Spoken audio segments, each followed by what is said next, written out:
네, 방금 이기훈 앵커가 말씀하셨지만 뉴 변이, 다시 말해서 지금의 우리가 겪고 있는 코로나보다 한 단계 더 높은 변이 상태가 확산됐다 그래서 투자 심리가 급속히 위축되고 있습니다. 오늘 긴급 진단 시간으로 유한타증권 압구정본부 이경준 부장을 모셨습니다. 부장님 안녕하십니까? 네, 안녕하세요. 네. 먼저 첫 질문에 앞서서 방금 전에 말씀드렸던 코로나의 변이 상태 굉장히 더 위험한 걸로 알려지고 있고요. 네. 또 마침 WTO 세계보건기구에서 남아공에서 긴급 회의를 하고 있다 그래요. 네네네. 이 부분이 우리 투자 시장에 미친 영향 한번 네네. 진단해 주시죠. 일단은 먼저 환율 부분이 1,190원이 넘어서죠. 93원, 4원 네. 나오면서 결국 1,200원대 가다 보니까 좀 불확실성이 좀 나오는 것 같아요. 또 외국인들도 그동안 상대적으로는 우리나라 시장을 샀었지만 지금은 이제 환율적인 부분에서도 매력이 없어지는 구간이라 외국인들도 매도가 나오고 있는 상황인 것 같습니다. 결론부터 말씀을 드리면 저는 이 이유로 인해서 주식시장이 폭락하거나 그러지는 않을 거라 생각을 하고 있습니다. 이미 우리는 여러 가지 변이와 또 그거에 맞춰서 경구용 치료제나 백신들이 충분히 빠른 시간에 이제 보급이 될 거라 생각을 하고요. 네. 또 방역 부분도 충분히 강화를 한다라 그러면 얼마든지 막을 수는 있습니다. 다만 제가 개인적으로 걱정하는 부분은 연말이죠. 연말이면 항상 기관이든 개인이든 차익 실현에 대한 욕구는 그렇죠. 있죠. 또 이번 달부터 아시겠지만은 FOMC에서 테이퍼링이 시작이 됐죠. 그렇죠. 결국 돈을 줄여가는 과정에서 이런 악재들이 사실은 핑계거리가 된 거죠. 일단 돈을 나는 자꾸 연말을 쉬고 싶은데 결국에는 이런 거가 있으니 일단 매도 치자라는 네. 생각들이 제한적 유동성 상황에서 환경이 된 거기 때문에 기본적으로 시장이 이것 때문에 완전히 깨지거나 이런 생각은 안 하고요. 또 다음 주에 12월 3일 날 계속 말씀드립니다만 미 부채 한도에 관련된 협상이 있거든요. 네. 경험적으로 항상 그 시기 전에는 시장이 한번 출렁거렸습니다. 근데 네. 다시 협상하면서 올라오는 강이기 때문에 다음 주 출렁거릴 요소는 있지만 아직까지는 이게 뭐 시장의 방향을 바꿀 것 같다는 생각은 들지 않습니다. 네, 네. 그렇군요. 뭐 일단 좀 안도의 한숨을 쉬어도 되겠다 하는 마음이 제가 갑자기 드네요. 네. 자, 바로 질문 드리겠습니다. 어제 발표됐죠. 4,116명. 우리 네, 국내에서는 최대의 어떤 네, 코로나 네. 확진자가 발표가 되었고요. 또 더 문제가 된 것은 위중증 환자가 계속 급증하고 네, 있다 네. 그래요. 병상이 그렇게 넉넉지 못한 상태에서 그 덕분인지 그 영향 때문에 백신 관련주들 아주 시세 좋습니다. 이 부분도 한번 짚어주시죠. 네. 일단은 먼저 많이 빠져 있다는 걸 좀 저희가 생각을 해야 될 것 그렇죠. 같아요. 네. 이미 이제 이번 주에도 보면 주초에 대형 IT들도 좋았었고 5G 네. 섹터도 좋았는데 결국은 많이 빠져 있었기 때문에 순환 측면에서 흐름이 좋았고요. 지금은 아까 말씀하신 것처럼 WHO에서 이제 그 새로운 변이 관련해서 어떻게 이런 걸 규명할지에 대한 얘기가 나오기 때문에 그거에 대한 부분도 좀 더 붙을 수 있을 것 같지만 기본적인 흐름은 순환 관점에다 좀 이해하시면 좋을 것 같고요. 단기적으로는 좀 더 올라갈 수 있는 여지가 있을 것 같아요. 가령 주말 사이에 이거에 대한 좀 심각성이 표현이 된다라고 하면 아무래도 이제 대표주는 저는 SK 바이오사이언스라 생각을 하고 있는데 네. 왜냐하면 이제 식품 허가를 품목 허가죠. 식약처에 신청을 했었고 노백스 관련된 수주가 좀 기대가 되기 때문에 조금 움직임이 생각한 것보다는 강할 수 있다라고 생각은 하지만 경구용 치료제가 이미 개발이 2군데서 완료가 됐고요. 네. 그러다 보니까 결국은 키 체인저는 아니지 않을까 생각을 하고 있습니다. 또 서두에 말씀드렸지만 새로운 변이들, 뭐 변이가 30 몇 개가 나올 수도 있다라고 하니까 예. 그것 때문에 이거에 대한 것들을 좀 다르게 보기는 어려울 것 같고 예. 워낙 가격이 많이 최근에 빠졌었기 때문에 그거에 대한 순환 관점에서 SK 바이오사이언스를 포함해서 관련주들 좀 보시면 좋을 것 같습니다. 한 주간 정도 하시기에는 좋아 보입니다. 네, 일단 단계적인 접근이 좀 가능하다라고 네, 네. 말씀하셨어요. 저 오늘 시장 분위기가 워낙 안 좋아서 네. 시총 상위 종목들 대부분 내림세고 거의 말씀해주신 것처럼 의료, 바이오 이런 종목들만 좀 올라가고 있는데 네, 네, 네. 그 중에서 좀 눈에 띄는 종목이 바로 카카오페이입니다. 네, 네, 네. 어제 코스피 200에 편입된 이후에 거의 20% 가까이 급등했고 네, 오늘도 네. 또 오르거든요. 그렇죠. 네. 이 종목은 어떻게 보세요? 네. 사실은 개인적으로는 NFT와 관련된 메타버스와도 연관은 있다라고 생각을 해요.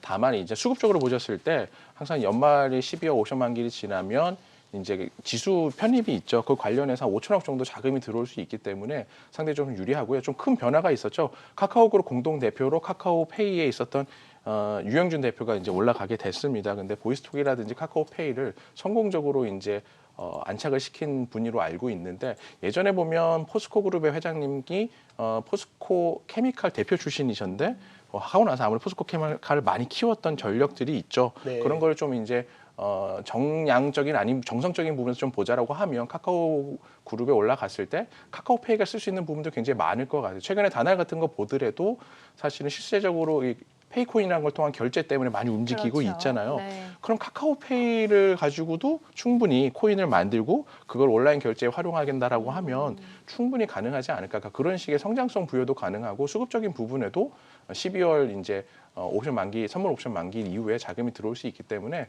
그런 부분에 대안이 되지 않았을까 생각을 하고 있습니다. 네, 그렇군요. 자, 오늘은 뭐 워낙 낙폭이 커가지고 조금 더 흐르고 있습니다만 네, 네. 11월 들어서 종합주가 지수 마치 3,000포인트 딱 붙어 있는 것 같아요. 네, 네, 네. 그런데 과연 향후 시장 방향성 그리고 우리 투자자들 어떤 투자 전략을 권해주시겠습니까? 네, 그 지수가 사실 딱 붙어 있는 상황이고 위로는 못 가는 상황이 되게 답답한 상황인 것 같아요. 사실은 주초에 삼성전자 포함해 대형주들이 올랐을 때 좀 지수가 한번 올라갈 줄 생각을 했는데 또 빠지게 되면서 어려운 상황인데 결국은 지수가 주요한 포인트는 아닌 것 같습니다. 그렇죠. 결국에 이 순환 흐름은 계속되고 있는 상황이고요. 또 지수는 저점이 깨질 만한 악재는 제가 아까 처음에 말씀드렸지만 이번에 그 WH 문제나 이런 것들도 아니라고 생각을 하기 때문에 기본적으로 시장보다는 좀 종목들을 집중하시면 좋을 것 같고요. 다만 항상 연말이 되면 12월 중순 정도까지는 10억에 대한 과세 때문에 개인 네. 대주들 매도가 많았어요. 근데 재고 있었다가 추세가 깨지면 사실 많이 쏟아내는 경우도 있을 수 있거든요. 그렇군요. 그러니까 그렇죠. 그런 게 조금 우려가 되고 조금 더 말씀드렸지만 12월 3일 날 부채한도 재협상을 앞두고 미국 시장 출렁거림이 항상 많은 경우에 있었다. 그런 것들 감안하기 때문에 다음 주에도 이제 ISM 관련된 미국 제조 지표나 고용 지표들이 또 잘 나오면 또 테이퍼링 해서 돈 줄여야 된다 얘기들이 계속 나오겠죠. 그렇죠. 그러니까 그런 우려들이 좀 한 주간에 있을 거라 다음 주 정도에 한번 조정이 오늘부터 조금 시작이 된 거가 아닌가 생각을 합니다. 그런데 뭐 이게 시장을 흔들고 깨고 이런 상황은 아니지 않나 생각을 하기 때문에 네. 이번 기회에 이제 순환 측면에서 낙폭과대된 종목들이나 또 본인이 보시던 개별주 중에서 좋은 종목들은 매수 기회로 삼아야 되지 않을까 생각을 하고 있습니다. 네, 사실 뭐 시장도 시장이지만 최근 종목 대응하기가 더 어렵다 이런 그렇죠. 생각이 네, 네, 듭니다. 워낙에 순환매가 그렇죠. 빠르게 일어나고 있지 않습니까? 네, 네, 네. 예전에는 뭐 같은 업종군이 한 2, 3일은 그래도 갔는데 갔는데. 요즘에는 네, 네. 하루하루 좀 다르게 맞아요, 바뀌고 맞아요. 있거든요. 네. 이런 빠른 업종별 순환매 속에서 좀 어떤 업종에 집중을 해보고 전략을 세워야 될까요? 네, 그러니까 결국은 많이 빠져 있는 종목들을 편안한 자리에 들어가서 기다리느냐, 아니면은 속된 말로 요즘에 전기버스 안 타면 안 된다고 하는데 전기차와 이제 메타버스를 합성하는 시킨 거죠. 그렇군요. 그러니까 이게 전기버스입니까? 네네네. 그 미국 시장을 보시면 로블록스라든지 이제 관련 뭐 엔비디아 같은 경우도 있지만 뭐 유니티 소프트웨어 같은 이런 메타버스 관련된 주들이 21선까지 단기 조정은 받았었어요. 근데 예. 21선이 지지가 되면서 반등이 나왔었거든요. 한국 시장도 사실은 보게 되면 유사한 형태의 흐름이라고 보여집니다. 그래서 본인이 조금 빠른 트레이딩을 원하신다라고 하면 2차 전지 섹터나 혹은 이제 이렇게 메타버스 섹터 내에서 기준이 되는 것들 좀 편하신 게 21선인 것 같아요. 그래서 21선 인근에 오시면 매매를 하시고 종가기 좀 크게 이탈한다라고 매도를 치셔야 될 것 같고요. 그게 아니면 이제 미국 시장과 함께 동조화되니까 같이 보시면 좋을 것 같고요. 이제 많이 빠져 있는 종목들 중에선 섹터는 찾아야죠. 사실은 자동차 섹터도 많이 빠져 있고 바이오 섹터도 많이 빠져 있기 때문에 우리가 트리거가 있으면 분명히 반등할 수 있는 지난주 이번 주에도 5G가 어떤 대형 레포트를 통해서 그렇죠. 변동이 된 것처럼 네.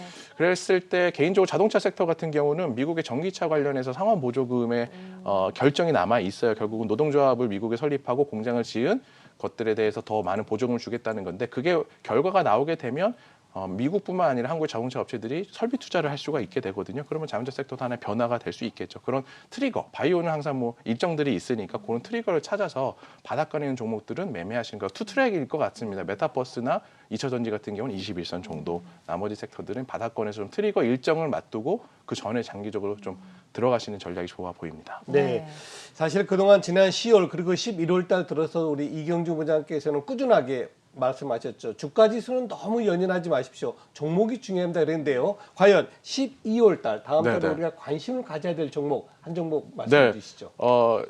저희가 선택을 했을 때 저는 2차 전지를 선택을 했습니다. 네. 뭐 후성이라는 종목을 좀 말씀을 드리려고 하고 있습니다. 오늘은 사실 고가에서 조금 음봉이 나오고 있어서 다음 주 중에 사실 조정이 준다라 그러면 좀 편하게 잘 들어갈 수 있지 않을까라는 생각을 가지고 좀 보고 계시다가 들어가시면 좋으실 것 같고요. 전해액의 주 원료인 전해질을 만드는데 전해질 가격이 중국 기준으로 했을 때 7월 달에 한 38 정도 수준에서 지금은 55 정도까지 한 40% 정도 올라갔어요. 그러다 보니까 회사가 기존에는 좀 6개월, 뭐 1년 장기 계약을 맺다가 지금은 스팟이라고 하죠. 현재 가격으로 파는 것들이 훨씬 더 마진이 많이 나오잖아요. 그러다 보니까 주요 고객사들, 뭐 예를 들어 동아일렉이라든지 중국 업체들의 스팟으로 많이 이제 팔게 됩니다. 그러다 보면 수익성이 좋아지고요. 원래 반도체 소재 가스 쪽에서 굉장히 좋은 업을 가지고 있었고 계속 늘어나는 상황이었었는데 결국은 저는 분기 단으로 500억을 찍냐 안 찍냐가 굉장히 중요한 기업들의 포인트라고 생각을 해요. 숫자들이 늘어날 때 500억을 찍으면 규모의 경제가 갖춰지고 안정화됐다라고 보여지는데 그러면 언제쯤 찍을 것 같냐라고 했을 때 가능하면 내년 2분기 정도에 가능할 수도 있지 않을까. 그럼 시가총액이 2.3조고 2차 전지 업종이지만 분기 500억을 찍는다 그러면 굉장히 싼 회사가 되겠죠. 그래서 네. 내년에 굉장히 강하게 보고 있고요. 또 증설할 수 있는 가능성이 있습니다. 아직 구체적으로 회사가 표현을 하지 않았지만 유럽 향해 쪽에서 폴란드 쪽에 증설을 계획을 가지고 있기 때문에 네. 또 그게 오픈이 되면 한 반기 더 올라갈 수 있는 상황이기 때문에 이번에 좀 조정이 나온다라고 하면 좀 편하게 좀 들어가셔도 2차 전지에서는 좀 탑섹터로서 첨보와 조금 차이가 있는데 네. 결국 첨보와의 그 괴리를 좀 좁혀질 수 있는 여지가 되지 않을까 생각하고 있습니다. 네, 자 오늘 유망주로는 2차 전지 전해질 생산 업체죠 후성을 또 함께 소개를 해주셨습니다. 지금까지 유한타증권 압구정본부의 이경준 부장님과 함께했습니다. 고맙습니다. 네, 감사합니다.